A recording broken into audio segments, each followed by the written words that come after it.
Alright, YouTube, this is the second tutorial in the series on club kick drums. It's part 2, I mean. And I'm just getting this resized. In this one, we're going to get more into the nitty-gritty sound design of like what makes a kick drum punchy, great, and everything that we want.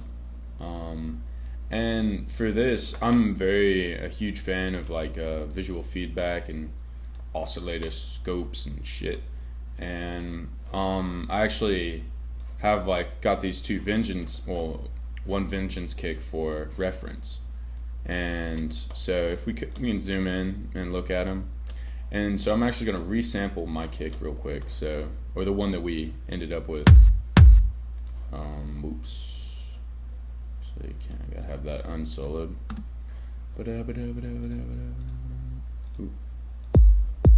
Alright, so now we can look at these two side to side, and so I'm gonna up the gain so we can see them in the same kind of light. And ours is a lot cleaner than theirs right now. That's pretty obvious. The crunch is about right. I mean, it's the same. It lasts the same amount of time. There's just a lot less distortion, and you can also see it tails about right too. So our kick tails off just enough so when it comes back in, it's obvious. And I don't know. The amp envelope looks right about now. Is all I'm saying. So, what we do need is some distortion, and this is also a very genre kind of specific thing. So I mean, depending on what genre you're producing, you're gonna want to make different kicks. I mean, if you're making like Van Buren like trance, your kick needs to just punch through the whole mix, very powerful, huge, tons of bass. Or if you're making something chill like down tempo, you're gonna have a lot more reserved kick. That it's emphasizes more like punchiness in volume wise rather than punchiness and just kind of like cutting through the kick or the mix.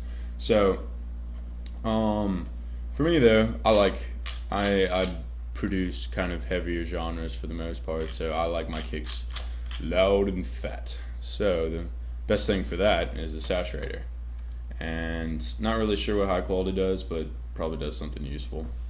Before I even turn that on though, I'm going to up the volume. I think so we're about where you can see the little indicator there, so we're almost clipping, but that just lets us have more control over the drive, so we know we're actually driving a certain amount of decibels above the clipping. So I'm gonna turn soft clip on actually. So what that does is it's like a brick wall limiter, turns the saturator into like a distortion unit with like a brick wall limiter on it, and that's going to just kind of stop it. So even if I go like all drop the bass college style, it's not gonna clip out. I mean, even though it's technically like the saturator is giving the sound of clip without the super sharp edge of actual clipping. So this little knob right here is really gonna, so you can have college style all the way to this chill house, just kind of more big room house kick. And so when I group these all in the end and turn it into like a instrument rack, this would be one of the macros that I would use, is the drive knob right here. And so I actually like some teeth on my kick, so we're gonna put it about there. Next, it's from this point on, it's a lot about taste and what you like in your kicks. And so, for example, you can also fiddle with the dry wet, and as well as a limiter down here. So it doesn't clip out, of course. And in the end, I'm gonna also, I have a macro for how much headroom I leave. So typically you don't want your kick to be literally slapping the like clip line right here. You want some headroom when you're mixing. So don't just like slap a limiter on and be like, oh, I'm gonna leave it like that. You want it to be far, like almost 6 decibels lower on depending on how you mix. So next, let's see, overdrive's good. Let's see what else. EQ8, it's always useful. So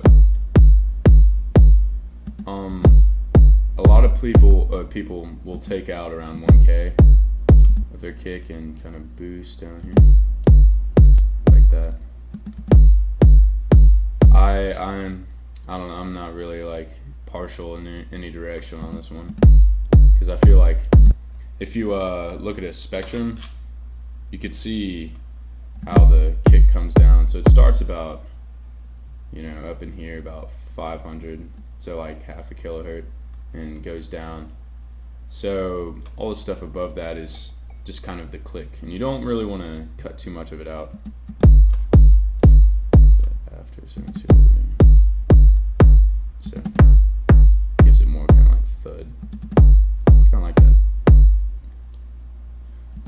And from 1K to about 150 hertz it's like the pillowy bass is what some people call it. So some people like it. I don't really care about it. It doesn't bother me. Alright, let's see. At this point, if you have any plugins that really that you love for distortion, I would suggest using them. One of my favorites is Trash. But for the sake of this video tutorial, we're not all gonna have Trash, so I'm not gonna use it. Let's see. Alright, and so at this point, I'm gonna go ahead and group this into one big happy bass, or no, not bass, instrument. Alright, so something I found that actually exists. So say if I'm gonna insert another MIDI track. This is just so we could get a little bit closer inspection of this Vengeance kick. If we go in here and we press, let's see, I think this is, which one of these is one? By, right, left. So that one's actually pretty mono. 1 second, I'm gonna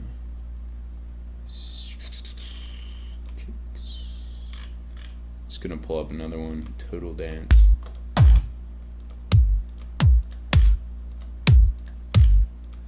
Find one that really grabs me. None of these really are yet. Playgirl kick, we can fuck with that. Alright, so if you look up in here in the beginning, what I've done is I've put it in M.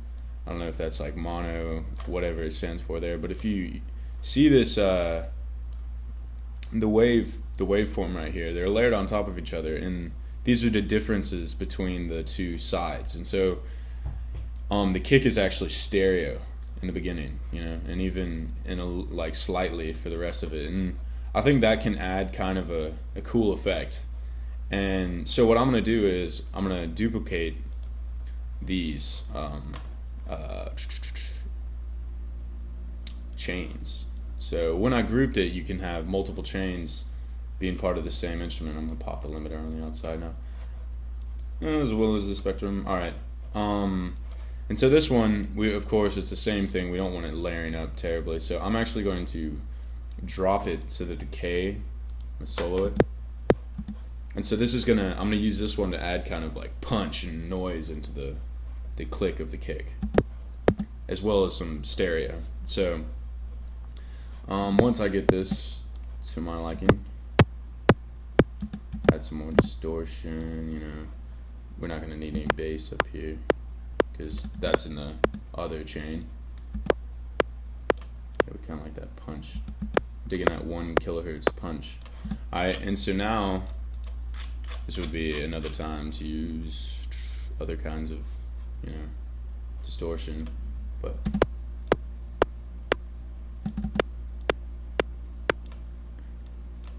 so, and so now I'm going to listen to it with it. So this kind of